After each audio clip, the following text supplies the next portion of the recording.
Now we're living a day of final preparation in heaven, in hell, and on the earth itself. There's a tremendous activity going on. Folks, there's a final war coming. Hell, mingled with blood, is going to burn up 1/3 of all the greenery.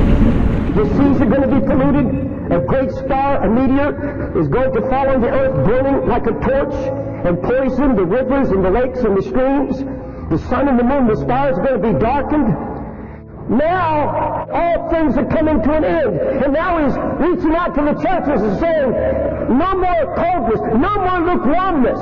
No, not anymore. The time has come. All things are now ready. And he comes to the church and he appears to the church with this tremendous call, return, return, return. The devil's object is to try to shatter and shipwreck the elect, the chosen of God, and remove them from their steadfastness in the Lord. Prepare a people for the Lord. The church of Jesus Christ is to be prepared as a bride. Love not the world, nor the things that are in the world. It said of Noah's day, they were eating and drinking, marrying and giving in marriage until the day that Noah entered into the ark. Of Lot's day, it says they bought, they sold, they planted, they builded.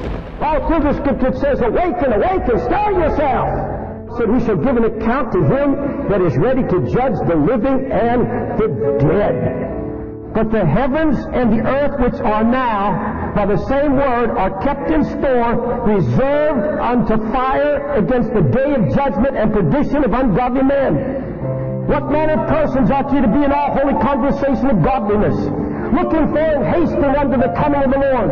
Nevertheless, we, according to his promise, look for new heavens and a new earth wherein dwelleth righteousness.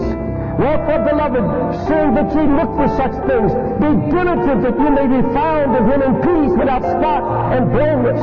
Paul said, for the Lord himself shall descend from heaven with a shout, with the voice of the archangel, and with the trumpet of God. The dead in Christ shall rise first, then we which are alive and remain at his coming shall be caught up together with them in the clouds to meet the Lord in the air, so shall we ever be with the Lord.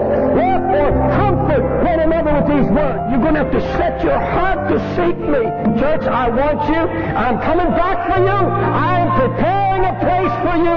I want you with me.